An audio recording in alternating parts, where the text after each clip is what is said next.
Lente do Samba, chegando aqui em mais uma edição na TV Santa Maria, aqui com vocês, Marcelo Cabala. Lembrando que esse episódio vai ao ar todos os domingos, às 22 horas, aqui na TV Santa Maria, também no nosso canal no Spotify, também no YouTube. Chegamos aqui com o apoio da Verde Mugo, que fez a nossa logo, a nossa identidade visual para 2025. Também apoio da Companhia de Passistas da Unidos Itambé, também apoio do Sérgio Silva, presidente da Vila Brasil, e também apoio da Cunha Advogados. Então, essa é a edição de número 67 do podcast Lente do Samba, nós que iniciamos em abril de 2024, uma temporada até dezembro, depois a temporada de verão de janeiro a fevereiro. Então, agora estamos na terceira temporada em 2025.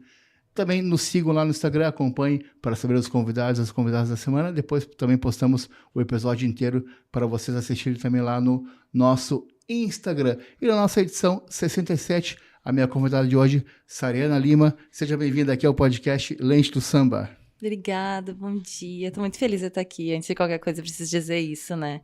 Que a gente já tinha conversado uns anos anteriores, assim, e que bom que a gente conseguiu fazer esse movimento e estar junto nesse momento aqui. Sim, é importante, né? A internet tem isso, a gente fala com uma pessoa e por um motivo ou outro acaba não falando mais. Aí, quando vê a Giovana aqui, indicou teu nome, claro, a Sariana, aí eu fui ver, estava lá o nosso contato de um tempo atrás, né? E feliz também, né, que a gente retomou esse contato, e agora mais recentemente lá no evento, né, Teresa de Benguela também, né? Então, importante assim como as conexões da arte vão se encontrando e a gente vai se aproximando e reaproximando de pessoas, né? Sim. Tu já assistiu alguns episódios, aqui a gente começa começar do início, né? Da vivência de cada um dentro da cultura, da arte, do samba, do carnaval. Como é que o samba e o carnaval encontraram na tua vida? Como é que tu chegou nesse universo maravilhoso? Do ventre da minha mãe.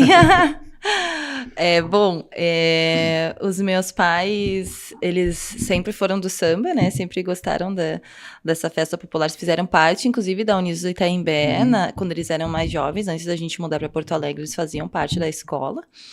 E desde o ventre de minha mãe, assim, eu lembro muito da infância, desse incentivo de sempre ter pagode, ter samba em casa. Meu pai, uma época, quando mais jovem, foi DJ, então a gente tinha muita música, muito disco, muito movimento musical dentro de casa.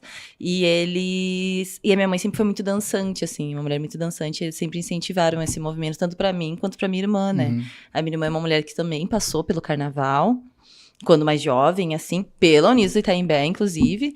E é isso, assim, desse lugar de familiar. O samba é de um lugar de ancestral, né, na minha vida, assim, na minha trajetória. E aí, enquanto pequena, em um momento só, tive mais contato efetivo com o carnaval, assim, porque fui rainha infantil do Blocos Audaciosos, que é um bloco que existe até hoje aqui em Santa Maria, né, com mais de 25 anos da estrada aí. E aí depois, a posteriori a isso, adulta, entrei no universo dos concursos daí, né? E fiquei aí longos anos nesse movimento de 2006, oficialmente, até o ano de 2020. Eu carreguei títulos de carnaval de Santa Maria, do estado, entre outros aí. Até ontem tu postou no teu history, eu achei interessante. Até a gente estava falando de manhã ali pelo WhatsApp, né? Que quando a gente chama alguém para participar aqui, quando a pessoa tira um tempo para rever a sua história, o que já fez no carnaval, acaba vendo que é bastante coisa. E tu falou que, nossa, já faz tanto tempo que eu tô nisso, né? Desde 2000, né? Que tu teve um concurso rainha infantil, né? Isso. E já se vão aí 25 anos, mais ou menos, que tu tá envolvida, né? Conta pra gente ter as primeiras experiências de concurso, da infância, depois da adolescência até a vida adulta. Na infância, a única experiência mesmo foi essa, assim, foi bem assustador. Eu lembro que eu tinha aquele concurso que agora retornou, que é Rainha dos Blocos. Ah, sim, Pois é. Aí eu fui e falaram assim, é marchinha. Eu disse, gente, o que é marchinha? Como é que faz isso? Alguém me ensina como é que faz isso, enfim. Aí era só se jogar na música e eu fui. E eu lembro que eu tava muito nervosa e não deu em nada. Enfim, não ganhei o concurso da Rainha dos Blocos e tal. Mas foi super divertido estar naquele movimento dançante. Isso sim, porque sempre fui, né? Desde os 4 anos. Então, isso é uma coisa que tava em mim já, assim. E aí, na adolescência, isso se deu uma pausa, né? E eu retornei ali em 2006. Na verdade, em 2005, com o movimento da Escola de Samba Unidos de Camobi, que levantou-se uma questão lá em Camobi, que, nossa, a gente tem que sair daqui para ir até uma escola de samba no centro, por que a gente não cria uma escola de samba aqui? Aí começou esse movimento, né, de um pequeno grupo até se tornar um coletivo grande, dessa fomentação, desse desejo de ter-se uma escola de samba, né, em Camobi. E eu tô, né, na fundação ali em 2005, quando a escola foi fundada, tá lá minha assinatura, bonitinha, né? Muito legal. E eu fui a primeira rainha deles, adulta. Primeira rainha da escola adulta. E eu lembro que no ano de 2006, ainda tinha aquele concurso Rainha do Carnaval das Escolas de Samba. Foi o último ano que teve concurso Rainha do Carnaval das Escolas de Samba, né? E aí, me colocaram no concurso, mas daí eu já tava mais madura, né? Mais experiente pra fazer aquilo ali. Eu lembro que eu ensaiei por muito tempo. Fiz academia e toda a função, uma alimentação regrada, tipo, meses de preparação pra ir pra um concurso muito disputado. Porque eram todas as rainhas das escolas de samba aqui de Santa Maria e com muita força de samba, com um samba de quadra de escola de samba, né, que tem uma outra pegada que é diferente do de pular carnaval em clube, esse samba que é mecânico, né, esse samba que tu coloca no som ali e o artista canta, é diferente do samba da bateria da escola de samba. E naquela época tinha um fator positivo e ao mesmo tempo negativo para as concorrentes, que as escolas de samba estavam muito ativas, então elas tinham a oportunidade de dançar o ano inteiro nas suas quadras, não é que nem hoje que a gente tem um distanciamento de evento, não tem mais o carnaval e só dança assim praticamente em evento específico. Aquela época o ano todo tinha exercício da dança, né? Então o que tornava legal, mas ao mesmo tempo uma concorrência mais forte das garotas entre si. Sim, muito alinhadas, muito afinadas, sabe? Não... Foi uma disputa bem acirrada, assim, né? Eu lembro que naquele ano eu fui rainha, né, das escolas de samba aqui de Santa Maria em 2006. Eu lembro que o reinado eu dividi com a Winnie, que era representante da Barão do Itararé, e uma menina com a Marinette, que era representante, eu acho, daquela escola de samba que fica próximo ao Hemocentro ali. Como que é o nome? Mocidade? Mocidade, Independente das Dores. E eram nós três, né? Foi bem bacana, foi uma disputa bem bonita, assim. E aí, em 2007... Como não teve carnaval, né, não tinha mais esse movimento das escolas de samba, ficou naquela imparcialidade, assim, dos concursos. O que a gente faz? A gente faz um concurso Rainha do Carnaval, bota a escola de samba, bota clube, como é que faz? E aí tava naquele movimento, assim, de reorganização. Então eu fiquei 2006, 2007... Rainha do Carnaval das Escolas de Samba. Daí, em 2008, foi a primeira vez que eu saí como rainha de bateria de uma escola de samba, que é da Imperatriz. Lembra da Imperatriz? Que nem... É do Magno Garcia? Imperatriz, Academia do Samba, eu acho. Essa não lembro. Ela é lá de perto da Santa Marta. Da Santa Marta, eu acho que ficava a sede da escola. O presidente, na época, era o Magno Garcia, que acabou falecendo uns anos atrás. E foi muito legal, porque eu peguei aquilo ali como um desafio, assim. Nossa, eu vou ser rainha da bateria. Aí fica aquela emoção de que tu vem na frente do coração da escola, né? Junto aos ritmistas ali. E que o público, na verdade, tá esperando sentir aquela força, aquela energia da bateria o tempo todo, né? E fazer parte disso é um movimento muito importante e significativo, né? Dentro de uma escola de samba. E aí eu não queria só passar como rainha de bateria, eu queria marcar como rainha de bateria. E aí eu lembro que na época o mais marcante que tinha era a Viviane Araújo, que era a novidade tocando, né, o tamborim e tal. Eu digo, eu vou aprender a tocar isso aqui, e eu vou sair tocando. E eu lembro que eu saí com uma fantasia azul, com prata, e tocando tamborim, que como é que é o nome daquele repórter, o Faísca? Aham. Ele tava na pista, assim, aí eu lembro que ele chegou perto pra ver se eu tava tocando mesmo, sabe? Não E era aí eu encenação. eu tocando muito, assim, super empolgada com aquilo ali, foi muito legal. Porque depois desse movimento, outras meninas que vieram em frente de baterias começaram a trazer outros instrumentos, trazer outros elementos, outras sim. formas de construir Aham. aquela figura ali, aquele coração, né? Isso é muito legal. Posso continuar? Porque tem Claro, uma lista não. grande aí. Daí em 2008 aconteceu isso. Em 2009 o Santamariense me convidou para ser rainha do clube, o Atirador Santamariense. E eu nunca tinha participado desse movimento dentro do clube, né? Eu nem sabia como que funcionava e tal. Outro ponto também, né? Essa época também era muito forte o carnaval de clubes, né? Hoje praticamente a gente tem 2, né? O Florata voltou agora, o Esportivo Florata, né? Senão, até antes, assim, pouco tempo atrás, a gente tinha só 2 ali, o ATC e as Dores. Então, nessa época tinha vários clubes, né? Isso é um ponto positivo de se lembrar também. Sim, tinha a TC, as Dores, o Florata, né? Florata. Tinha o SOCEP, Sim.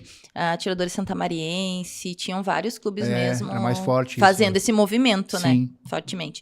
E aí, eu digo, olha, oportunidade de sambar num outro ambiente, oportunidade de conhecer outras pessoas, né? Outra forma de ver o carnaval também.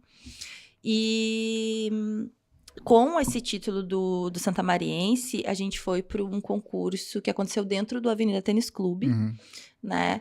Com as candidatas que representavam os clubes na época. Né? Eu lembro que eram 4 candidatas, assim.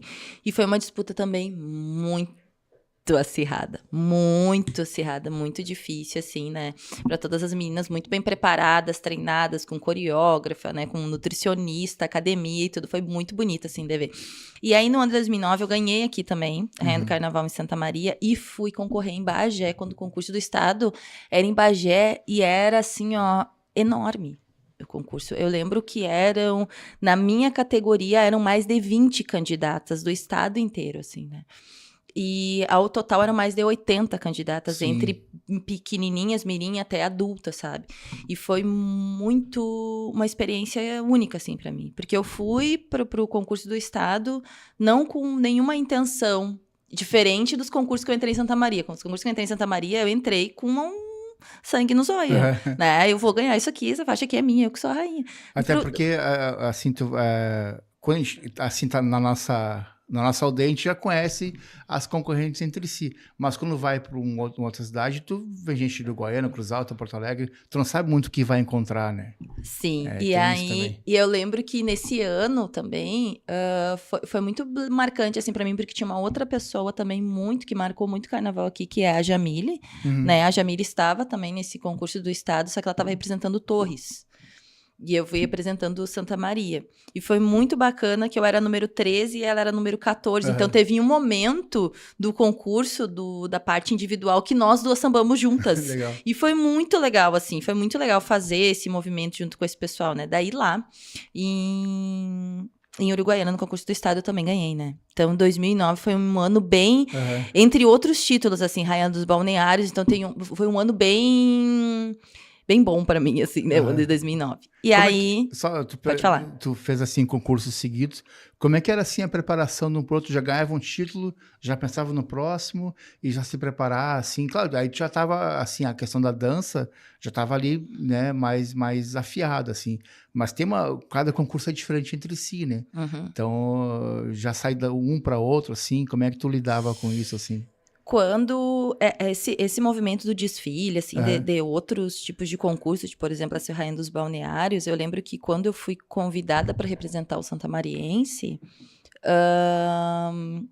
esse convite já veio junto com o convite de ser rainha deles, né? Então, tipo, já veio um combo, né? Então, eu já estava sendo preparada para o concurso Rainha dos Balneários lá quando eu estava sendo preparada para o Rainha do Carnaval, né? Então, eu já sabia que isso ia acontecer. E também era uma novidade para mim. Concurso de beleza, assim, passarela e tudo mais. Então, vamos fazer aqui esse território também, vamos ver como é que é. E foi um período bem legal, assim, sabe? Bem de experiências bem bacanas, conheci muitas pessoas, assim, foi muito bom. E em 2010, o concurso novamente passou por uma reestruturação, o concurso da cidade, né? Porque daí teve aquela questão de registrar o concurso, né? Aqui de Santa Maria, toda aquela função. E aí não teve. E eu permaneci rainha mais um ano. E aí, em 2011, passasse a faixa para rainha, para nova intitulada, né? E aí, depois disso, de 2011, eu permaneci como rainha de bateria. Passei por algumas escolas, né? Passei pela Unidos de Camobi, passei pela Império da Zona Norte, que foi a última escola que eu desfilei aqui em Santa Maria, em 2015. Eu era rainha da bateria da Império da Zona Norte. Passei pela Vila Brasil em 2020, né? Que foi a última meu último título, assim, foi em 2020, né? Por musa regional, representando a Vila Brasil, assim. E que é uma escola que eu tenho um amor muito grande, assim, um respeito muito grande também. 2020 é um marco, né? Porque depois veio a pandemia, algumas escolas também se estruturaram, não teve mais festa em quadra, e o carnaval já não tinha 5 anos. Então, 2020 foi um marco, assim, para muita escola, né? Que ainda puderam ter essas festas, assim, concurso de carnaval, as rainhas e tudo mais. Depois, agora a gente chega até hoje, 2025, né? E aí, 2020, teve a Vila Brasil. E aí depois tu se integrou mais com a Barão, foi isso? Isso. Agora eu tô mais integrada ali com a Barão do Itararé, né? E tô aí, essa família aqui já me abraça há muito tempo, né? Devido ao Adandaras ali, a minha conexão com a Jamaica e tudo mais, né? Por ter passado também por esse coletivo afro, né? Por essa companhia de dança afro. E essa família aqui me abraçou agora, né? Essa família que eu digo, o Barão do Itararé, né? O Dandara, outros anos... Dandaras é anos anteriores a isso, assim. Mas fazendo a dança afro. Em parceria com a Barão. Com a Barão. Bacana, sim. E a Barão, né, tem vindo... Tá para viver um momento interessante agora. Renovou a diretoria, renovou a presidência, vice-presidente também, que acho que é a Marina agora, vice-presidente, não lembro o presidente agora. Mas até, não sei Andressa. Andressa é uma menina também interessante, 2 mulheres, né, na frente, né, presidente e vice-presidente, e tá reativando a quadra. Eu não conheço lá a quadra, mas pelas fotos que eu vi, é uma quadra bacana, assim, que é um espaço bem bom. Vai receber novos eventos, então é importante tu estar reconectado agora e o momento que a escola tá para viver, né? E eu também, eu sempre falo para a Marina, que eu tenho mais contato, né? Que eu sempre me coloco à disposição para ajudar nos eventos, e o que eu tenho feito, cobrir, né? Registrar e tudo mais.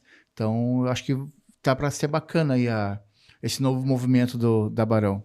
O movimento vem sendo feito com muito amor, com muito respeito, né? E com novas cabeças, né? Novas âncoras, novas ideias, né? Com uma outra forma de construir, né? Um outro olhar, né? É interessante a gente fazer esse movimento também, né?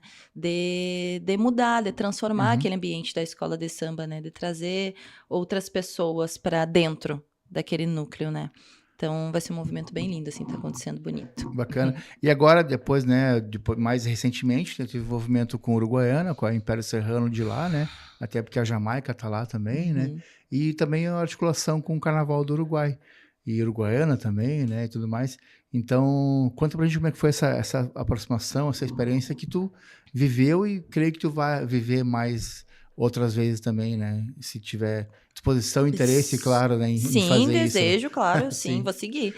A minha vontade é seguir, né? Sim. Então, em 2020 aconteceu esse movimento, né, que aconteceu esse marco, como tu disse, aqui em Santa Maria e tal, devido à pandemia e tudo mais, depois. Mas antes disso, em 2019...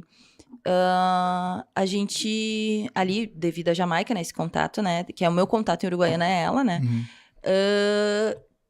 teve a ideia, assim, da gente fazer de reativar o Adandaras algumas pessoas, né, encontrar algumas pessoas, assim, do Adandaras e fazer uma apresentação na Ilha do Marduque, né. E aí os bailarinos se rearticularam, né, e voltamos a ensaiar e fomos até a Uruguaiana fazer essa apresentação na Ilha do Marduque, porque eu lembro que naquele ano a Ilha do Marduque ia vir com uma temática afro e queria fazer a apresentação da temática enredo, né, na quadra da escola e chamou a gente para fazer esse movimento, tá. E foi muito bacana, e foi meu primeiro contato em Uruguaiana, eu não tinha ido ainda até lá e eu não tinha... estado no carnaval ou no movimento carnavalesco lá, né? E retornei para esse lugar após ali o retorno de tudo, né? Após ali pandemia, eu já retornei conectada com Uruguaiana. Aí foi essa minha chegada, assim, na Império Serrano, né? Devido ao envolvimento... Na verdade, a minha chegada foi no Bambas Alegria, porque a Jamaica era a coreógrafa, né? Estava coreógrafa naquele ano do Bambas. assim, e aí eu cheguei no Bambas, assim, já foi uma coisa linda, assim, sabe? Porque o carnaval em Uruguaiana realmente ele é de encantar, assim, Sim. os olhos, tu se sente pertencente àquele movimento, né? Mesmo não sendo daquela cidade. Enfim, aí cheguei lá e fiz esse movimento daí como bailarina de comissão de frente. Então, eu saí desse lugar de carregar títulos, dessa coisa do glamour, né? E fui para um lugar que valia a nota, né?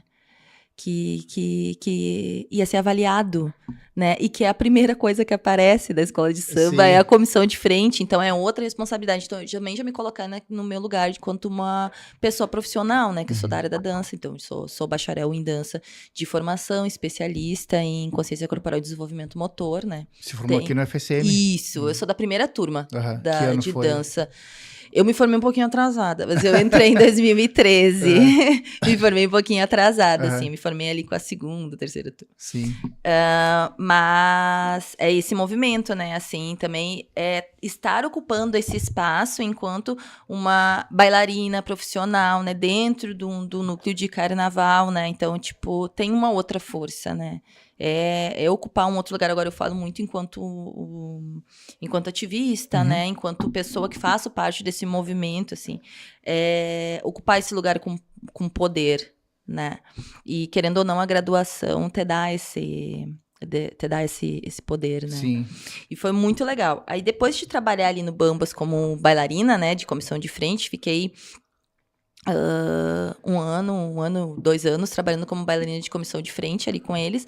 E aí, ao mesmo tempo, surgiu esse contato do Império de La Juí. Encontrarem eu acho que o pessoal do Império de La Juí estava passando por Uruguaiana e acabou vendo o nosso movimento, achou interessante. E disse, olha, venham aqui, vamos conversar também. Nossa, aqui, vamos fazer um carnaval. E aí a gente começou a fazer esse movimento lá no Uruguai também, né, em Artigas, que é um carnaval maravilhoso. Assim. Sim.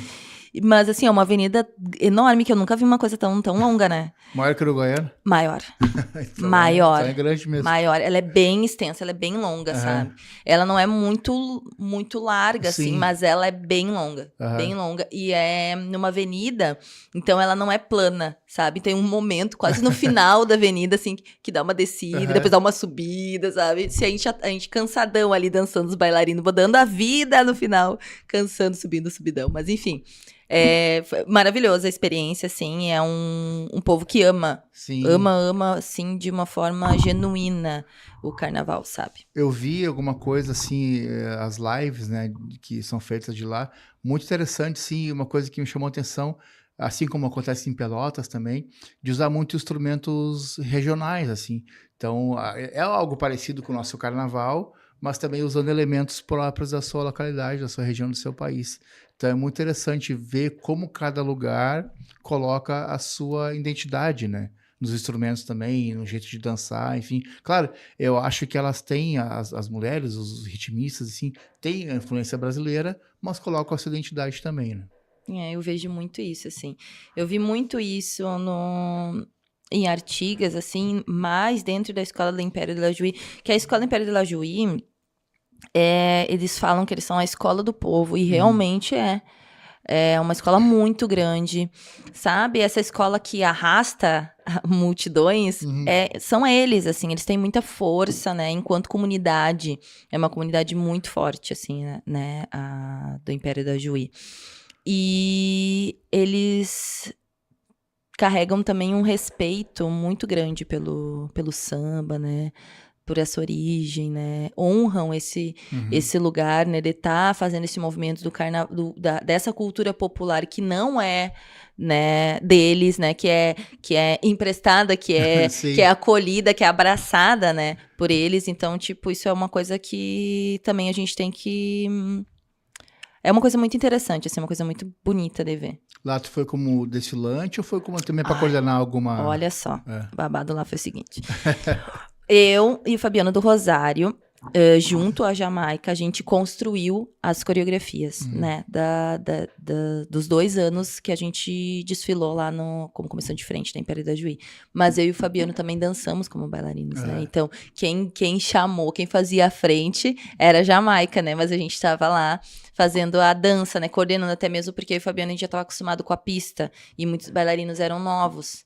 Né? Tipo, a Giovana, ela foi pela primeira vez, então ela não conhecia a pista. Então era importante que nós estivéssemos em pista para poder fazer essa condução dos bailarinos que não conheciam, porque a gente não tinha, tipo, muamba pra gente poder ensaiar antes e testar a pista e tudo mais. Não tinha possibilidade de fazer isso. Não que eles não fizessem lá, eles fazem essa muamba nesse teste esse teste da avenida, né, para testar carro, testar hoje ala. Ensaio técnico. Ensaio técnico, isso. Como amba na cabeça, lembrei do Ney. Sim, depois a gente fala sobre isso. Esse ensaio técnico, eles têm lá, eles fazem o ensaio, mas não tinha como viabilizar a possibilidade da gente sair daqui de Santa Maria e ir até lá só para fazer um ensaio técnico, né? Sim. Então, por isso a importância de pessoas que já estiveram naquela pista estarem dançando, né, naquele movimento também. E foi muito bacana, Legal. Tu falou antes ali, uma coisa que eu te perguntar, isso também é envolvida com isso, né? A questão da ancestralidade, a questão da negritude também. Tu falou desse enredo de 2019 da ilha, né? Da questão da negritude, enredo afro. Hoje, esse ano, surgiu uma crítica muito negativa, né? Distorcida, né? Criticando que as escolas de samba, principalmente do Rio de Janeiro, só se fala disso. É enredo afro, é enredo de religião, matriz africana. Então, até quando o Simas veio aqui na Universidade Federal, no encontro do SESC, falou, cara, as pessoas estão incomodadas com isso, com enredo afro, com enredo de religião, mas fiquem tranquilos que vai ter muito mais ainda, que é muita coisa que a gente não conhece ainda nessa questão da ancestralidade, tanto da religião quanto da cultura negra, muita coisa que a gente vai descobrir ainda. Então, tu que é envolvida com isso, queria um pouco a tua opinião sobre isso, assim, de como as pessoas enxergam isso de forma errada, de uma maneira geral, né? É uma problemática, né? Uma problemática para quem não gosta. É uma problemática para quem tá vendo o problema, né? Em falar sobre isso. A gente tem que entender, antes de qualquer coisa, que a gente vem, que o nosso país, ele foi forjado, né? Da forma que foi. Né? Foi invadido, né? Foi colonizado da forma que foi embranquecido, foi retirado, né? A fé, a língua, né? A forma de se vestir, a cultura dos povos originários e dos povos de África que foram trazidos para cá, né? E o país, ele foi todo construído com essas pessoas, através dessas pessoas. E até hoje acontece assim. E o carnaval, esse movimento popular, esse festejo, ele vem também em contrapartida como denúncia. Né? Dessas pessoas, denúncia esse sistema, denúncia essa exploração, denúncia esse embranquecimento, denúncia esse apagamento histórico. Então, realmente, a gente tem muita coisa ainda para falar. Sim. E como que a gente vai falar da história da carochinha lá do século XVIII, não sei da onde, se a gente não tem nenhuma ligação com a carochinha. Se a carochinha não atravessa a nossa história, não atravessa o nosso quintal, não atravessa o nosso samba, a nossa roda de samba, o nosso café. Carochinha não atravessa esse lugar, sabe? Então, tipo, como que a gente vai falar de uma história branca se não é essa a nossa história, né? Se não é essa a história do carnaval, se não é isso que o carnaval carrega, não é esse conceito que o carnaval carrega. Então, a gente vai falar de axé, a gente vai falar de Exu, a gente vai falar dos de pele preta, a gente vai falar dos povos originários, a gente tem que falar.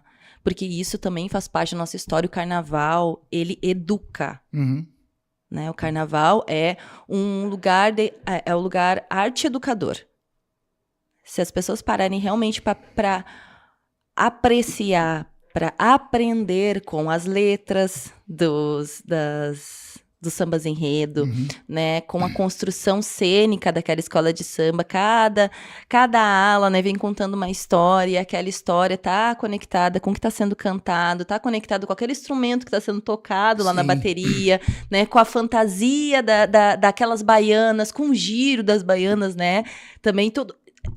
Gente, como que não existe a possibilidade de ser falado de um outro território, sendo que não é esse nosso território. Nosso território, ele é preto, nosso território é de axé. E é daí que a gente deve falar, né? Sim.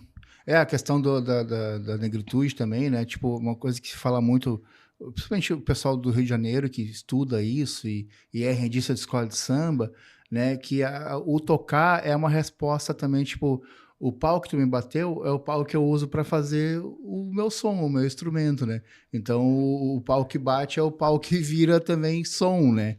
E tu falou da questão da ancestralidade também, o pessoal fala, por que a baiana gira ao contrário? Né? Sentido horário, para dar uma volta e olhar para sua ancestralidade também, né? Então, é bacana tu tá aqui hoje para falar sobre isso, assim, que tu também estuda e trabalha com isso, com ancestralidade, né? Então, eu queria te ouvir sobre isso. Então, bacana que tu fala essas coisas aqui pra gente. Eu acho que é sempre bom a gente falar sobre esse lugar da ancestralidade. Eu acho que é sempre bacana, eu sempre trago isso nas minhas falas, de trazer essa questão da ancestralidade do lugar da oralidade, né? Que o meu povo passa os seus saberes muito principalmente pela oralidade. Eu digo meu povo porque eu me identifico como uma mulher afro-indígena, né? Sou filha de uma mãe negra, não retinta, e de um pai descendente dos povos originários. Então, eu me declaro, né, uma mulher afro-indígena. E o meu povo, ele passa os seus saberes dessa forma, né? Através da oralidade. Hoje, com acesso a políticas públicas, à universidade, a gente está negrecendo, né? Esses espaços e que sejam muitos, eu desejo que sejam muitos e muitos e muitos, falando, escrevendo e fazendo esse movimento da negritude, da ancestralidade dentro dos lugares acadêmicos, né? Dentro desses lugares de troca de saber, dentro desses lugares que são brancos, né? São embranquecidos e tal, e de elite também, que tem que ficar claro. Falar sobre ancestralidade não é falar só sobre o axé, não é só falar sobre o carnaval, não é só sobre falar sobre o terreiro, é sobre falar o que nós carregamos em essência, os nossos valores. A ancestralidade, ela também está conectada em como a gente se conecta com o outro. O quão de verdade está tendo nessa conversa aqui entre eu e tu, né? Isso é ancestralidade também. Sim. Então, é entender que nós, independente da cor da nossa pele, nós estamos conectados, né? A ancestralidade, ela fala sobre esse lugar da unidade, de Ubuntu. Eu sou porque nós somos, né? Desculpa. Até essa questão da cor, assim, é curioso. O meu pai, já falecido, era preto e minha mãe branca. E eu nasci branco. Mas também tem toda a parte do meu pai é a família preta. Então, eu tenho essa ligação também, né, da questão da negritude dentro da família pelo lado do meu pai. E aí, voltando, assim, quando eu comecei a conhecer mais o carnaval e outras coisas assim da cultura, da questão da ancestralidade, a gente começa a entender mais o nosso lugar, né? Então, a gente entende que branco tem seu privilégio na sociedade, mas também olhando muito para o seu passado, seu histórico familiar também, né? E eu comecei a olhar toda a família antiga do meu pai, então toda a família negra, assim. Sim, entender também que ancestralidade é diferente de... Ancestralidade é muito mais profundo do que parentesco, por exemplo, né? A minha avó materna, ela é uma mulher negra, que muitas pessoas... Eu já ouvi pessoas olharem para ela e falarem que ela não era negra, né? Então, eu acho que tem uma problemática aí também, que antepassados são uma coisa, ancestrais, outra coisa, né? E a ancestralidade, ela tá nesse lugar para mim, que segue sendo sempre esse lugar da unidade, que é diferente de eu ter um parente preto ou não, né? De eu ter um parente indígena ou não, né? E também como a gente está fazendo, como a gente está passando esses saberes, né? Para as novas gerações, né? E a forma de ensinar, a forma de educar, a forma de passar os saberes continua sendo da mesma forma arcaica que era do meu tempo e do teu, né? Um atrás do outro, sentadinho e livrinho e tá sendo feito dessa forma, porque se está sendo feito assim, tá errado, né? Aí não vai chegar a comunicação, aí não funcionou. Já deu para entender que para nós, a nossa geração não funcionou. Então tem que fazer de uma outra forma. E qual é essa outra forma? Essa outra forma é uma forma mais natural, uma forma mais ancestral, uma forma mais unitária, circular, né? Então, para a ancestralidade atingir esse lugar de transformação real na sociedade, né, nos sistemas, o começo para isso é reestruturar a forma que a gente educa, né, a forma que a gente ensina, a forma que a gente compartilha os nossos saberes. Até agora, a gente falando sobre o carnaval, assim, a gente fala do Rio de Janeiro como uma referência, mas abrange todo o país, né? Hoje em dia a gente tem a oportunidade, quando as escolas lançam os seus enredos, as sinopses dos sambas enredos estão todos lá, então tu consegue acompanhar cada história. Eu estava vendo uma passagem que foi da Mangueira, tinha 8 carrossel ali, explicando tudo, assim. Então é importante a gente tirar um tempo para ler cada sinopse, porque essa sinopse vai virar o samba enredo oficial da escola. E uma coisa que me chama atenção, em vários sinopses, muitas escolas colocam o futuro é ancestral, né? Acho que cai um pouco isso sim, porque muita coisa a gente não conhece ainda e muita coisa a gente vai aprender. Então, a ancestralidade já está no futuro também com o conhecimento que vai vir. Então, isso é interessante pensar também, né? Desculpa te interromper. Não, pode falar. Eu dentro da pesquisa, né, do corpo ancestral, que é atravessada pelo método CCA, Consciência Corporal Ancestral, que é um método sistematizado por mim, né, que é esse lugar, né, de resgate do corpo, de consciência, de trazer consciência para esse corpo, atenção plena, presença, né, presença para o aqui, o agora, né, e conexão com esse lugar mais sutil, né, mais ancestral dessas nossas memórias guardadas, né, bem no fundinho do nosso ser. Então, é descoberta desse lugar, assim, muito pautada no estudo dos povos originários, né, que é o estudo da escola viva, né, que é onde um ancestral, um ancião, né, uma pessoa mais velha, assim, vá até aquele movimento, aquela escola e conta a história do espírito tal, né, o espírito da floresta tal, né, o espírito da Sumaúma, da árvore, né, aquela árvore gigante, por exemplo. Como que os ancestrais contam essa história esse mito, né, do espírito da Sumaúma. Ali na Escola Viva, o ancestral fala detalhe por detalhe para aquela criança de como aquela história se dá, né? Então, já quebra essa estrutura que é feita, essa estrutura que existe na escola hoje, né? Que é com caderno, com lápis, né? Coloca num outro lugar de atenção plena aquela criança. Traz ela para dentro da história. Aquilo ali não é uma contação da história, aquilo ali não é uma ilusão, não é fictício, é real para aquele povo, é real. Aquela árvore Sumaúma, que é uma árvore gigantesca, possui um espírito que tem uma força, né, que representa esse poder dentro dessa tribo, dentro dessa comunidade, dentro desse... Entende? Sim. Então, dentro desse meu movimento, né, com esse trabalho da ancestralidade, eu busco sempre... sou uma buscadora, né, desses saberes ancestrais, assim, e busco sempre trazer esses movimentos dessa forma para dentro desse trabalho, né, desse trabalho com a espiritualidade, inclusive dentro do próprio Terezas de Benguela, que foi o espetáculo que a gente apresentou no dia 25, o trabalho de corpo daqueles artistas foi pensado nessa perspectiva também da circularidade, da unidade, né? Da ancestralidade nesse lugar, né? Do que é em comum entre eu e tu. O que tem? O que tem que bate aqui em mim, que pulsa em ti também, que é parecido, sabe? Então... acho que é mais ou menos isso. Nesse evento do Tereza de Benguela, eu até te falei, eu fiquei na dúvida se eu assistia ou se eu fotografava, porque a gente fica ali, não quer perder nenhum detalhe, tanto de assistir com o olho e de deixar registrado na câmera, que eu tive a alegria de fazer fotos lá. Então, conta pra gente como é que foi a construção desse espetáculo, e eu acho que é legal falar para as pessoas também quem foi, né, a Tereza, porque eu mesmo não sei. Então, é importante a gente saber e conhecer. E eu, como eu te falei, dentro da minha branquitude, estou sempre querendo aprender e buscar mais o conhecimento dessa coisa que a gente tem ouvido, que é carnaval, que mexe também com a sensualidade, muito com a cultura negra e com a questão da religiosidade também, né? Da cultura da Umbanda e das religiões de matriz africana de maneira geral. Acho que antes de qualquer coisa é importante a gente pontuar que essa celebração do dia 25 de julho, de Teresa de Benguela, é uma celebração promovida por uma ação entre mulheres negras, né?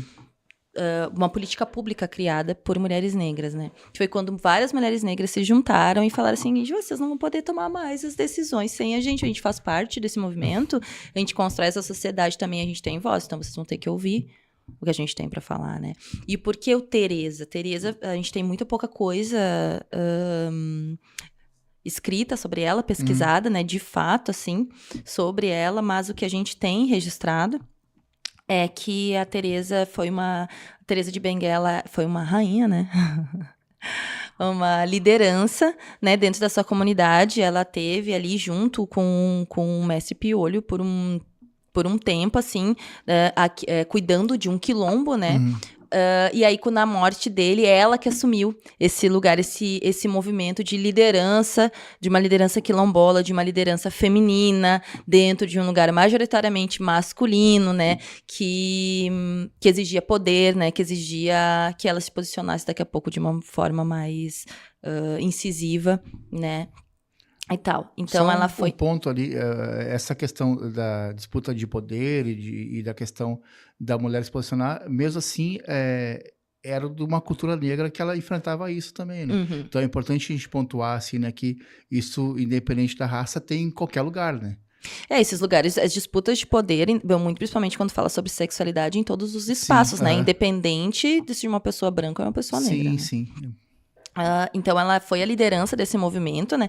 Liderou esse movimento, esse território quilombola por muitos anos, né? E por ela ter essa representatividade de força, de voz, né? E muitas vezes de articulação, porque eu acho que ela era uma mulher que articulava, né, muito bem o território e os movimentos dentro desse território, que a homenagem, né, do Dia da Mulher Negra, latino-americana e caribenha leva esse nome, né, o Dia de Teresa de Benguela, dia 25 de julho. Isso. E a construção do espetáculo Teresa de Benguela presente, ela vem com o propósito de homenagear as Teresas da nossa cidade e região, né? Tentando, fazendo alusão à força das mulheres que são as construtoras de saberes, né? De saberes, de conhecimento, né? De rede religiosa, né? De rede de cura aqui de Santa Maria e região. Então, a gente teve, por exemplo, ali no início do espetáculo, tem a representação de Xangô, né? Que vem com essa força da mãe Sueli, que foi uma liderança religiosa afro, que ela era natural de Restinga, né? Mas viveu em Santa Maria por muitos anos, até o fim da vida dela. Morreu com 104 anos, né? E teve essa colaboração, essa ação de liderança religiosa, matriarcal, dentro da sua... Pode ter sido da comunidade pequena, dentro ali do bairro Itararé. Entende? Mas ela foi a Teresa de Benguela que aquilombou aquele movimento, entende? E aí, tipo, dentro tem também a Jamaica, né? Que a Jamaica é natural aqui de Santa Maria, mas hoje mora em Uruguaiana. A gente também traz ela como Teresa de Benguela, né? Como aquilombando aquele território ali do Museu 3 de Maio, né? Com esse movimento das danças afro-brasileiras muito forte, com esse movimento da própria pesquisa dela, né? Que ela vem como pesquisadora afro desde sempre, assim. O movimento dela enquanto atleta, porque ela foi a nossa primeira contramestra. Nossa primeira mulher contramestra do Estado foi ela, né? Então, trazer essa força também, é uma mulher preta ocupando esse lugar, né? Que também é um lugar que a gente tem que entrar em disputa. Hoje, menos do que antes. Mas na época dela, ainda tinha que entrar numa disputa com o masculino, né? Disputa daquele lugar do território da roda de capoeira, de tocar, a possibilidade de tocar um berimbau, a possibilidade de tocar um atabaque, né? Tinha toda uma construção também dentro disso. Então, trazer essa...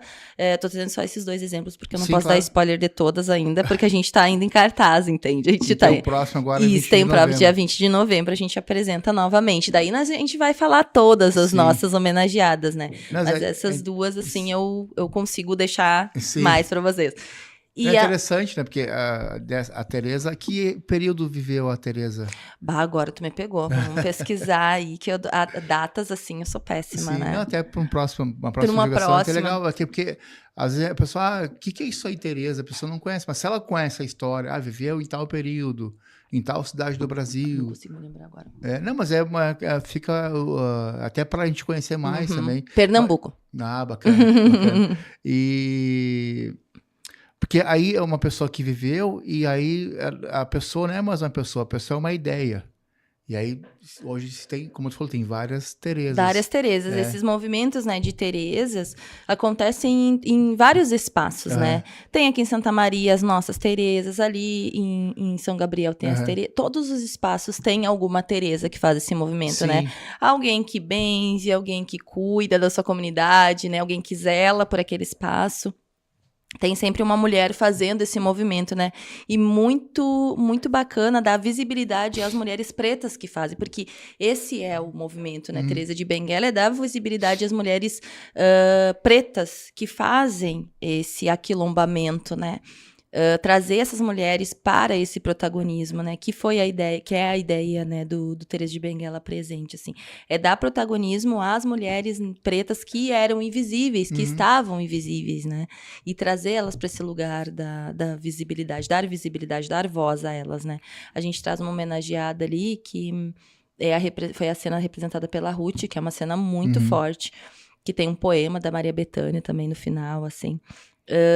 Que ela faz uma cena muito forte com a vassoura, assim, faz uma dança com a vassoura.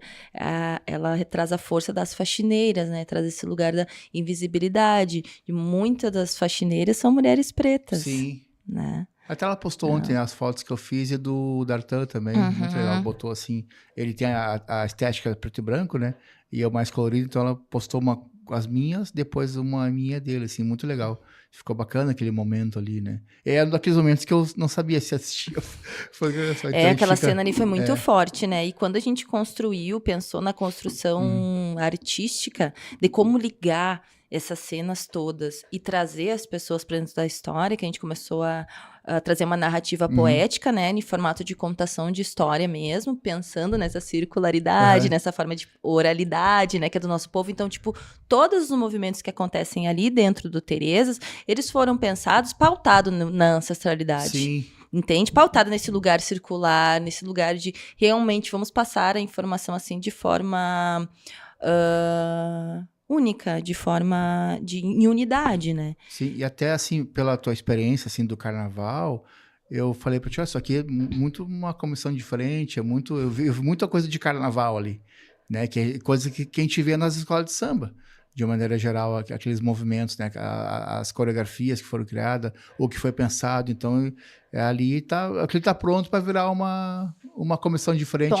Pode virar. Momentos ali. Pode virar, tem uns momentos ali que podem virar comissão de frente, sim. Aquela parte do nascimento ali, né? O que é aquela cena da Oxum, né? Verdade. Aquela cena da Oxum, a Oxum foi colocada ali como se o orixá que desse a energia para as benzedeiras. O orixá responsável por transmitir esse lugar, né? Da bênção, do cuidado, do zelo, né? Por isso que a Oxum aparece naquela cena, né? Sim. E tem um momento da cena que a bailarina, ela usa um lenço, assim, ela limpa aquele espaço com aquele lenço e estende no chão para aquela mãe vir parir, né? Sim. E enquanto a mulher tá ali naquele momento de parir o filho, ela tá toda dando a bênção, dando o axé, né? Dando a força para aquela mulher trazer aquele ser, aquela vida pro mundo, né? Nada mais representativo do que Oxum, nada mais maternal do que Oxum para estar naquela cena ali. Então, essa cena, sim, podia ser usada de num tripé, assim, numa comissão de frente, vinha uma mulher parindo, né? Com uns orixás ali, Oxum e Iemanjá, talvez, né? Fazendo essa guarnição daquele nascimento ali. Agora, chegando quase no finalzinho, queria que tu falasse brevemente, que a gente já está com o tempo quase acabando. Eu te falei, sabia que o nosso tempo ia ser pouco, mas fica convidada para vir mais vezes. A tua ligação também, né, com a Muamba, né? A gente falou brevemente do Ney. Tu foi rainha do bloco, também rainha da Muamba, não sei como é que chama ao certo. Então, fala um pouco brevemente sobre isso, assim. A minha ligação com o Ney é das artes, né? Eu conheci... O Ney foi um homem muito marcante pra mim. Sim. Um homem negro muito marcante pra mim. Porque eu lembro que eu tava na graduação... eu ia entrar estava nessa coisa de estudar pra entrar pra graduação. E eu passei pela Praça Saldanha e tava acontecendo uma movimentação do povo preto ali. E eu fiquei parada olhando aquilo. Eu nunca tinha visto tanta gente preta junto, sabe? E eu disse, gente, que coisa linda isso, que legal. Tipo, quando a gente se sente, eu tô pertencendo a esse espaço, né? E aí o Ney parou do meu lado. Ele não me conhecia, nunca tinha me visto. Ele parou do meu lado e disse, bonito, né? E eu disse, é lindo. Eu disse, é lindo isso. Ele disse, tu faz parte disso. E aquilo ali foi um choque de realidade, porque eu nunca tinha parado pra pensar. Sim, até pela visão dele, acho que ele viu que tu nunca tinha estado ali, uma pessoa nova, já vou puxar. Eu vou trazer.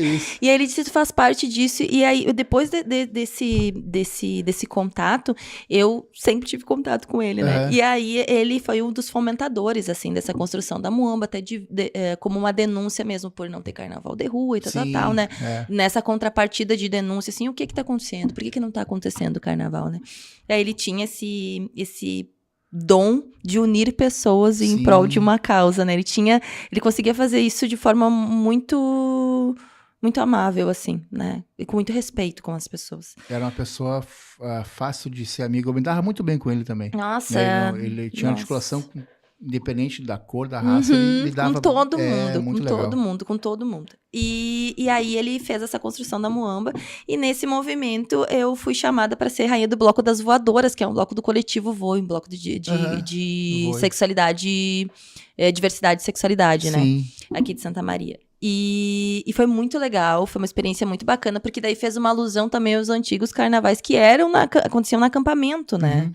E aí eu lembro que a gente desceu com um trio elétrico, acampamento, fomos até a Gare, e lá na Gare aconteceu um evento muito legal, tinha um palco, escolas de samba se apresentaram, Arco-Íris se apresentou, a Vida Brasil se apresentou, levou porta-estandarte, porta-bandeira, bateria, foi bem bacana, assim, sabe? Foi um movimento que ali eu vi que a gente faz pela gente, né? A gente consegue fazer pela gente, isso é muito legal. Eu acho que em 2016, muito legal, tenho uma memória quase 10 anos, lembro muito bem do evento, porque era muito legal, muito marcante, muito impactante. Agora, no final do programa, tu pode fazer uma pergunta para mim, né, sobre o que a gente falou aqui, sobre o carnaval, sobre o samba, de uma maneira geral. Eu posso fazer uma pergunta para ti? Ai, que legal! Eu não sabia! Como que tu sente a tua relação, assim, com a tua ancestralidade hoje? Eu acho que é isso, assim, olhando muito pela questão do meu pai, assim, né, da família negra, eu tive 3 irmãs. Uma saiu branca que nem eu e outras 2 irmãs pretas também. Então, eu sempre convivi, não tinha me dado conta disso, assim. Aí depois que eu comecei a pensar, olhar carnaval e os artistas negros que a gente gosta, agora recentemente faleceu aí o Arlindo Cruz, a Ivone Lara também, então a gente começa a olhar assim e se enxergar ali também, né? Pela questão de olhar para a sua família também, né? Então a gente acaba se reconhecendo ali de outra forma também, né? E aí estudando não, porque, claro, o carnaval é um estudo. Uma coisa que eu faço assim, durante o ano, agora teve o carnaval 2025, e quando eu vejo lá, eu vou olhar o desfile de novo da Mangueira desse ano. Eu faço isso também. Porque tu não consegue, no dia tu olha, legal e tal, mas tu perde algum detalhe, alguma coisa, então é importante olhar de novo, porque cada enredo é um livro lançado, é um documentário, é uma história sendo contada ali, e um filme bom tu olha mais de uma vez, né? E o carnaval também, né? E livro também, eu releio o livro também, então o desfile de escola de samba também é isso, assim, né? Tu olhar de novo para, perdi todo detalhe, gostei tanto que eu vou olhar de novo. Então é importante. E quem que tu indica para participar aqui do podcast? Quem que tu quer ver sentado ou sentada aí onde tu tá agora? Quem que eu quero ver sentada? Eu quero ver sentada a Ruth, assim, que é a bacana. Ruth... A Ruth é minha parceirona, né? Eu e ela somos as idealizadoras do Calaba, né? Do Coletivo Sim. Artístico Ancestral Labalaba, que fez a direção geral e artística do Teresa de Benguela, né?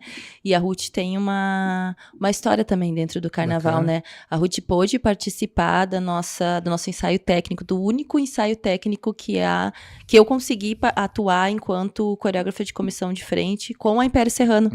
Então, a Ruth tem essa experiência de estar lá em Uruguaiana, de viver essa experiência, né, junto com a gente lá. Então, eu acho que é um movimento massa, assim, ela é uma artista excelente, Bacana. uma mulher que pode estar aqui contigo colaborando muito Vou com falar o teu com ela, tenho o programa. contato dela, Ótima indicação.